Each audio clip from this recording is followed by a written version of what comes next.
right? We have two starting points. The one on the right, top right, is the Mahidol University strategy, which we try to have our strategic plan in the same way or same direction as the university. So on the top right is Mahidol University strategy. In the middle is the MUSC or Faculty of Science, Mahidol University vision and mission. So before the leaders set any direction, we have two considerations, right? We have to consider two things. For Faculty of Science, in the middle, what we focus on are core competency, SWOT analysis, and also risk analysis, law, code, and ethics, especially for research. Partners and collaborators, because we have several MOUs, formal and informal. We also focus on customer and stakeholders, financial management and budget, workforce, work system, and other enabling inputs. The enabling inputs, it's the potential, our potential, which is not included in the core competency. So after considering these two parts, we go on to another step.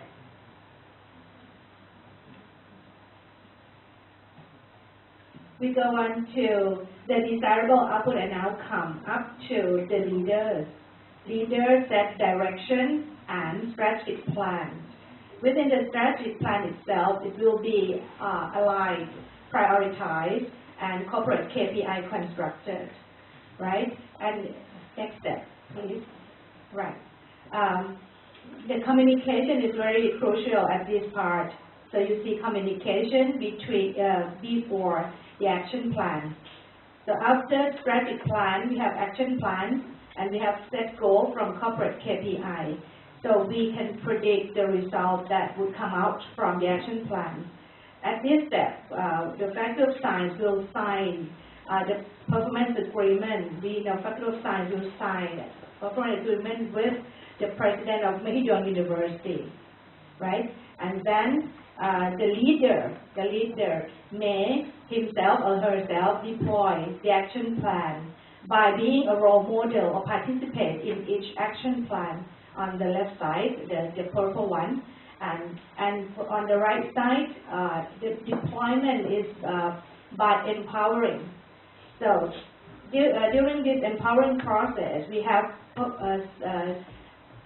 performance agreement between the chairperson of the department or the head of division, sign performance agreement with the dean. So this is the empowering process. And within the empowering process, sometimes in special case, the leader may, perform so-called the micromanagement by himself or herself. And from this deployment, we monitor the performance by collecting essential data timely, like for the quality and quantity, and then analyze the performance. And during the analysis performance, is that if there is something wrong, we have to reconsider, we go back to the process of monitoring performance. If there is nothing wrong, we go on to the left side to monitor the output. Now, when we know the output, we go to the step of performance evaluation. Okay, so evaluate according to an agreement. After this, we go to incentive, reward, recognition. It depends on the project itself or the process itself. The incentives may be to the department, division, or individual.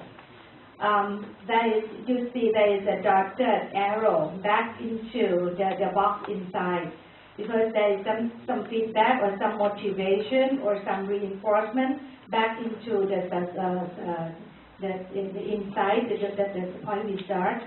Now, after the incentive, reward, or recognition, we go on to the process of so-called monitoring of the success, the impact, the outcome, reputation, or something else. So at this step, communication comes again with public relations, so PR. With PR, we communicate with partners, collaborators, customers, and stakeholders. After all this, that we start learning So the first thing after learning, instead of going to strategy, we go into the process. That's natural. That's natural because if you improve the process, it's easier than improve the strategy. So we learn and improve the process, and then if it doesn't work, so it's going to learn and improve strategy, and this is going back to leaders and set direction. And there is another arrow. After we set another arrow, yes, back to desirable output and outcome. So if the process works quite well, we may change the desirable output and outcome, like would like to increase the number of publications per staff. So this is the leadership system of Faculty of Science at the university, and this is the first constructed, just last night, from the self-assessment report. Thank you very much. Very good. My only comment is it looks very meaty. Yeah. Simplify it a bit, because a leadership system should be something that should be simple so that you can always remember it. Because if you're one of the leaders of the organization, it's something that you should be able to recite from memory. Okay? So I think if you can do some more in terms of simplifying it further, like maybe combining some of those boxes into a bigger box. Okay? So that will be my area for improvement. Thank but you. It's a good start, yeah. Okay. One more group. Yes. We're from Faculty of Political Science, Ubuntu University. We present about the symbol of leadership system.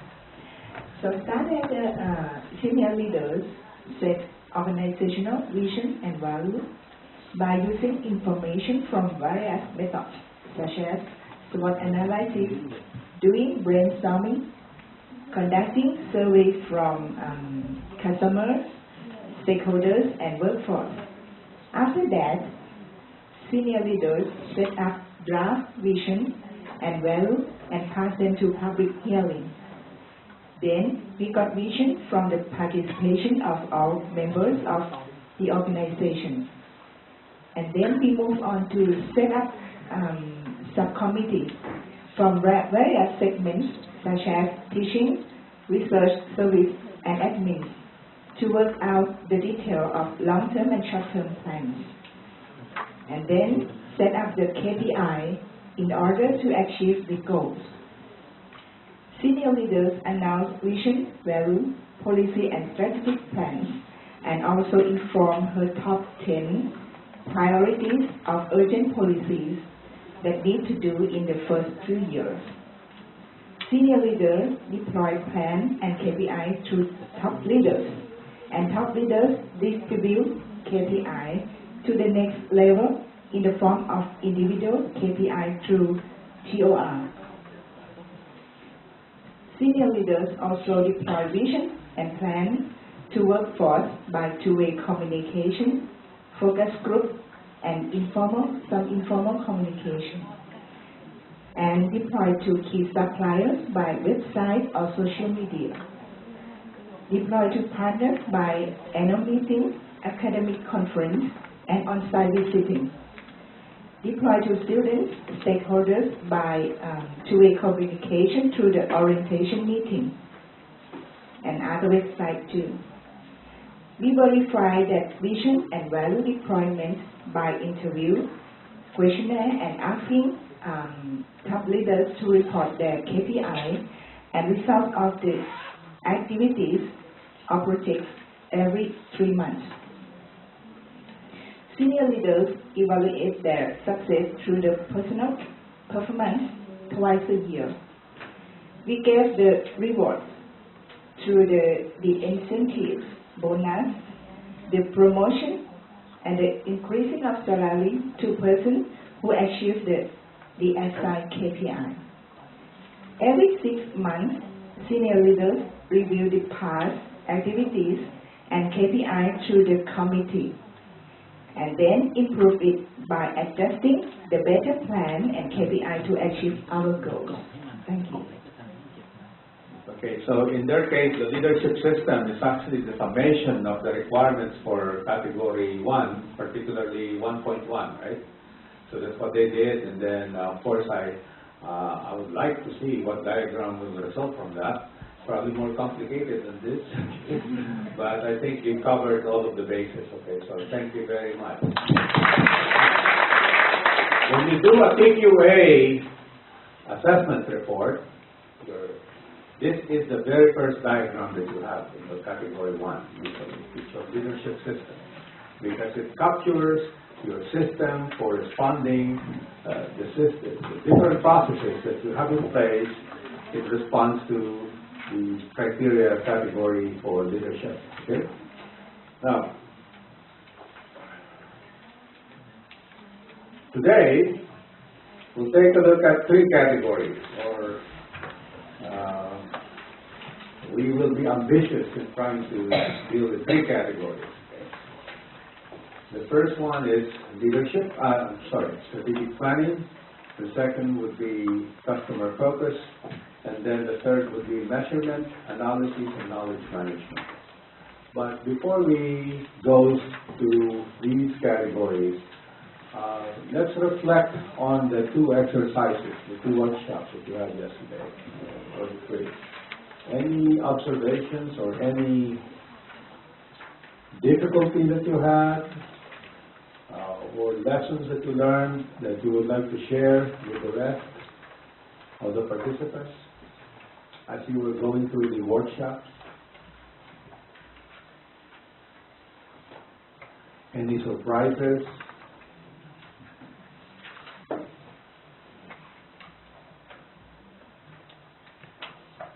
None? So you expected it to be done like this?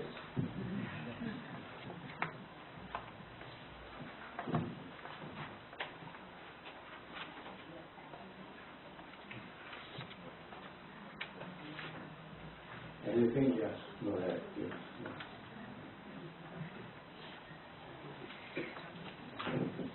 Yes. Yes.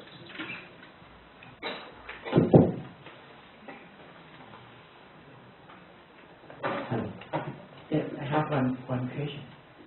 Because I think we know that leadership system is the most important to be a successful organization. But in your opinion, because I think you saw a lot of successful organizations, but what is the most important that leadership system cannot pass the future problems or cannot get the organization to be successful? Well, like the leadership system, as you can see, they kind of look the same, right? We go from one organization to the other, especially if you follow the Baldrige framework. That's how you define leadership system. When does leadership fail? Okay, the ultimate test of leadership is whether once you leave the organization as a leader, like you leave the organization as the president, for instance, and you're gone, you retire, is that the systems that you develop stay. Okay. The culture that you develop, the culture of collaboration, the systems that the systematic processes that you develop stay in the organization.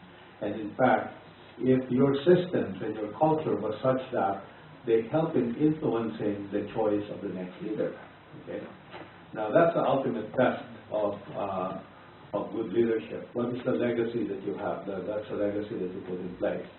And so, at the risk of sounding prescriptive, okay, you cannot really achieve that kind of legacy if you are an autocratic leader to begin with. So you need to respect your fellow workers, your colleagues. In fact, there is one style of leadership that seems to be suggested by the Baldrige or the PQA framework. If you read the leadership literature, there's so many leadership styles that you'll be reading.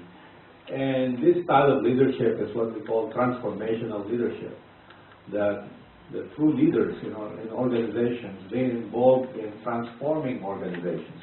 They're not just managing. You know, what's the difference between managing and leading? Managing is just getting the job done. Okay? Managing is planning, organizing, directing, controlling, okay, getting the job done. Whereas leadership has another dimension. It has a dimension of improving the organization, leaving the organization a better place than when you found it. Okay? It has a stewardship component. Okay? And so the transformational leadership is a style of leadership that seems to be suggested by the criteria for performance excellence. So what do we mean by transformational leadership? Transformational leadership was actually the term that was coined by the author of transformational leadership, George MacGregor Burns is his name, or B-U-R-N-S, okay, Burns. According to him, transformational leadership has 4 components. Okay. Now we're talking about style. We're talking about how you do these things, your behaviors. Okay. The first is what he calls ideal influence. The ideal influence. Ideal influence means you put the needs of others before yours. Okay, so in a sense, it calls for some type of servant leadership. Okay? You put the needs of the organization, you put the needs of your colleagues before yours. That's what he refers to as ideal influence. The second component of transformational leadership that he identified is inspirational motivation, the ability to inspire. Okay? Inspirational motivation means you are able to form a future image of the organization and communicate that future image of the organization and lead your colleagues towards the future. That is the Star Trek example that I have. You will go where no one has gone before. Okay? Okay? So you're going to say, yeah, no one has gone there, but I'll take you there, and we will get it, and we'll get to that point. Okay? And as a result of doing that, the transformational leader not only forms a future image, but also sets high standards. Okay? Setting high standards, saying 99% quality is not good enough. Right? You know, if 99% quality is good enough, then you're happy, you're okay with one baby out of 100 babies born being sent to the wrong mother. Okay? That is what 99% quality means in the delivery room. Okay? You're content with 1%, 1 out of 100 operations or surgeries going wrong. Okay? So you set high standards. The third component of transformational leadership is what is referred to as individualized consideration. Individualized consideration. And what that means is that you treat each individual as a unique individual. Each person is different. Okay? They got different needs. Okay? And what might be important motivator to one person, like money, may not be an important motivation to another person. And maybe that other person just wants you to say good things, okay? And that's enough, okay? Whereas another person saying good things may not be enough because they may have a problem with their family, and might be sending 5 children to college and so on. So money is a motivator for that. So the third component is individualized consideration, meaning you treat each one of your colleagues as a unique individual. And the last is intellectual motivation. Intellectual motivation essentially means that you help the people who work with you, your followers, you help your followers think about old problems in modern ways. Okay? So in a sense, using your brain power to think, to look at old issues, current issues that you face, new ways of looking at things, what we call thinking outside the box. Okay? That is what the intellectual motivation is. So you add those 4, ideal influence, inspirational motivation, individualized consideration, intellectual motivation. So you have what makes up a transformational leader. And so if you take a look at the criteria for performance excellence, that seems to be the kind of leadership spiral, okay, that actually that is preferred by the criteria. Okay. Okay. Does that answer your question? Okay, so any other reflection? Yes. You talk about transformational leadership, but what about transitional leadership that we see from transitional leadership? And we thought that if transitional leadership, we give the reward to the people, and it's not a good way, because once we don't have anything to give them, they just stop working. So looking at the model that we are talking about, there is one box about reward. How do we make this to be in reality and being transformational leadership rather than transitional, because we are dealing with Thai culture, and servant leadership is very, very Thai culture, starting by mindfulness and so on. Well, I work in an environment, for instance, where I don't have much money to give out to people working with me. Okay, so in terms of monetary rewards, it's not one of my options. Well, the thing that I can do along those lines would be, if one of my staff has a birthday, for instance, so I'll ask that staff to, hey, you can take the afternoon off, you can go home early, okay? Or we will all take you to lunch, okay? So every one of us will go to lunch. So things like that, those are the small things that we do. Or we have what we call, the mascot of my university is the penguin. That's the image. That is the image of the university, because my university was founded by a Catholic religious order, by nuns, and when they wore their habits, they look like penguins, black and white. So they look like penguins, and so they called themselves the Penguins, the university. And so we instituted something like what we call penguin points. Okay? A penguin point is just a postcard. You did something good, okay? So you give a penguin point. You write the name of that person. Okay? Give a penguin point to that person, and you don't give that readily always, okay? Because each leader always gets only one card a month that we can pass. So you cannot just. So it's not something that you can do every day. So that will be really spectacular.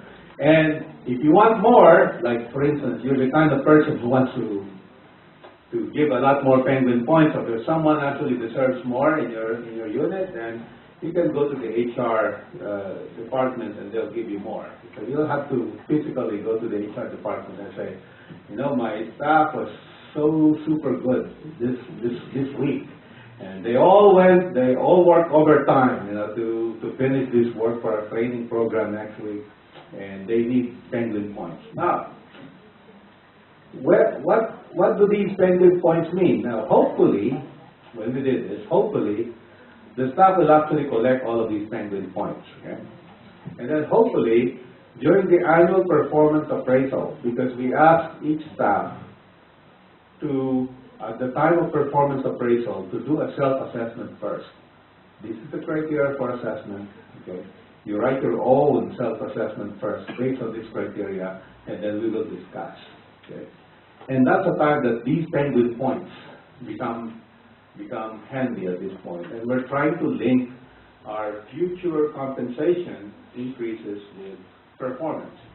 And of course, the idea of a merit system is something that many professors don't like. Okay, I don't know why. For some reason, okay, it's something that causes a lot of resistance from professors. I don't know in your universities, merit pay, merit system, because the feeling is that we are all underpaid. Okay? If you have additional money, okay, give it to all of us. Okay, but my philosophy there is that if you don't have much money to give out, then you might as well spend it, okay? Direct it to those that are more aligned with your mission. Remember, the curriculum is the spirit of the university, but the budget is the conscience of the university, where you put your money. Okay, it's actually what defines what you are. Okay, I don't know whether you answered your question, but you can have both monetary, non-monetary, different. The point is, the most important, I think, in terms of those four elements, is individualized consideration. Knowing really the people working with you. What are the things that motivate them? Taking more time to actually understand them. And that's what builds loyalty, in terms of your the people working with you. There's only one rule that I follow in the workplace. I have a Facebook account. None of my people working with me are on my Facebook. It's only for my friends and relatives and former colleagues, those who have worked with me in the past but not currently. Okay. So what is the ACID test for leadership? This is something new that I just included this morning. Have the leaders made it clear what is important? Okay. Have the leaders modeled the appropriate behavior? So, yes, transformational leadership is something here that's relevant. Are the leaders leading or are they managing? Where do the leaders spend their time? At the end of the day, how you spend your time is like how you spend your money. Okay, time is limited, money is limited, so how you spend your time tells the people around you the things that are important to you. One of the things that I normally do every day in my workplace is that I spend at least 20 minutes in the morning and at least 20 minutes in the afternoon walking around the campus. Just walking around the campus is a form of exercise, okay? And I usually go to a different building each time, not to the same building. So when you walk around the campus, I call that managing by wandering around, MBWA. You walk around the campus and you go to offices and find what people are doing. The first time I did that, during my first few months at the university, people thought that I'm just checking attendance. But you engage in conversations with them, and after a while, they know that that's just part of your style of managing. So where do the leaders spend their time? How do they spend their time? What do the leaders reward? And what do they condone? Okay? Because there is a classic article in human behavior in organizations called On the Folly of Rewarding A While Hoping for B. Okay? This is the behavior that you want to achieve, but this is the behavior that you are rewarding. So again,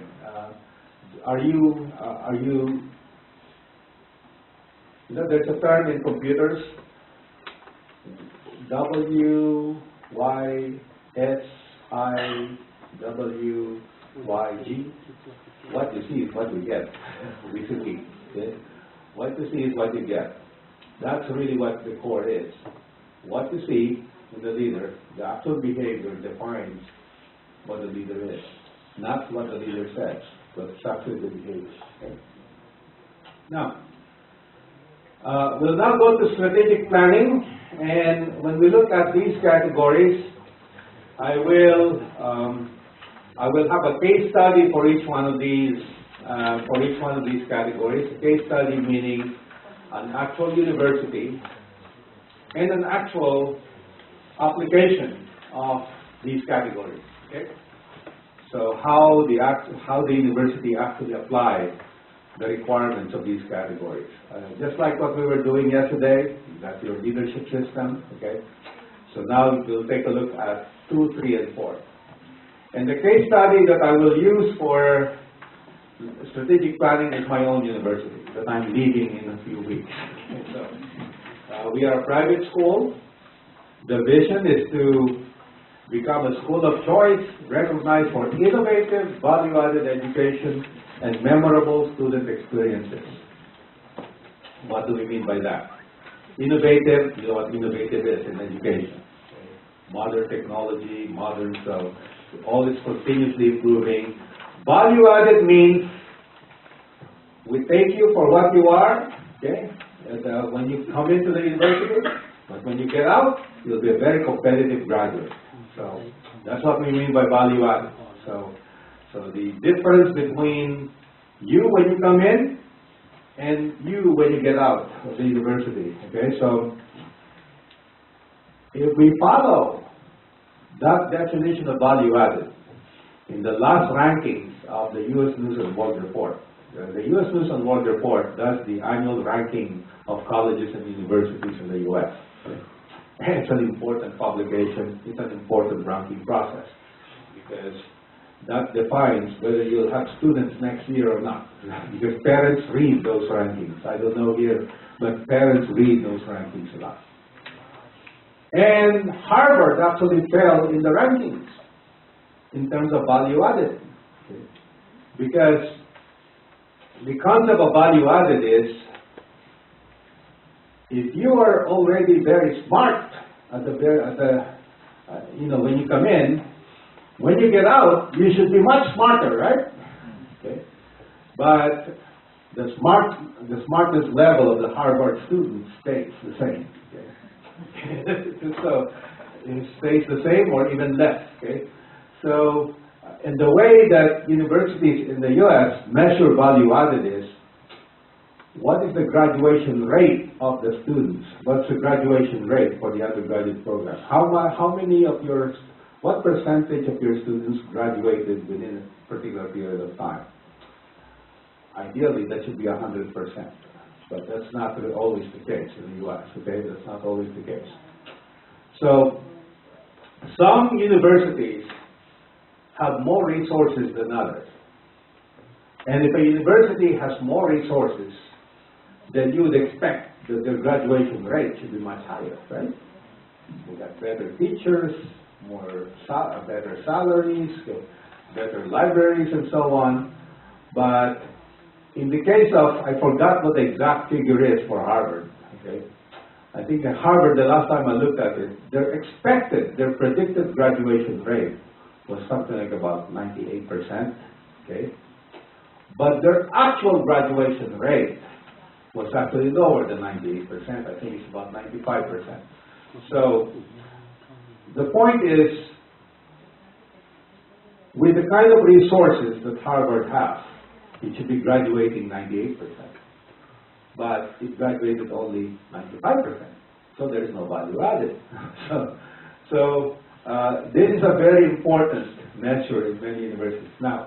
And memorable student experiences, because if those student experiences are memorable, and I mean positively memorable, okay?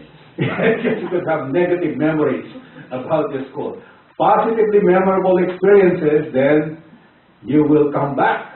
After you graduate, you'll become a loyal alumni, and so on. So you'll be mentors to future students. You'll be continue to be engaged with the university. So that is the twin vision.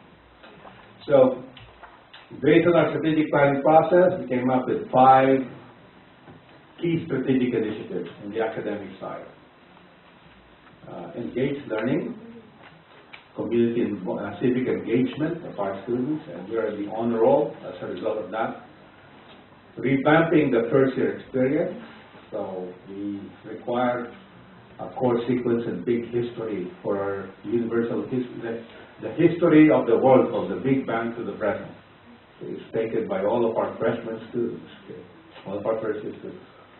The emphasis on sustainability, the emphasis on diversity, okay, and the emphasis on the internationalization. So those are the 5 strategic initiatives. Those are the outcomes of the strategic planning process. And then other basic facts: founded in 1890, small university, only 2,300 students, 200 faculty members, 35-hectare campus north of the San Francisco Golden Gate Bridge. Okay. We did our strategic planning process, and I think this is part of your slides. We came up with a process map that has 7 steps. Okay? The first is to develop at the university level what we call the guiding principles or the guiding premises.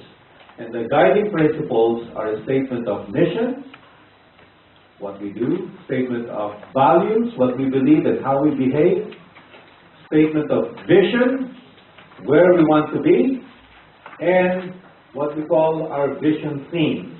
Okay?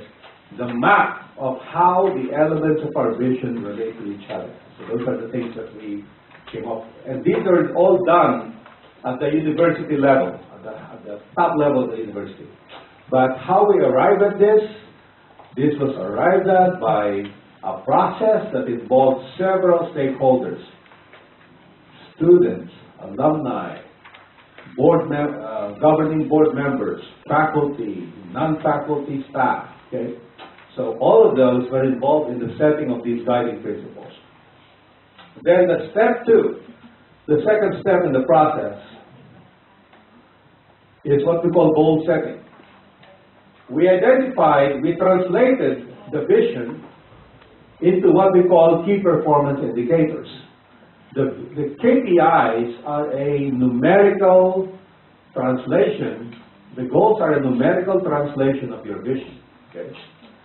And the vision, if you recall, the vision earlier was this: to become a school of choice, recognized for innovative, value-added education, memorable student experiences.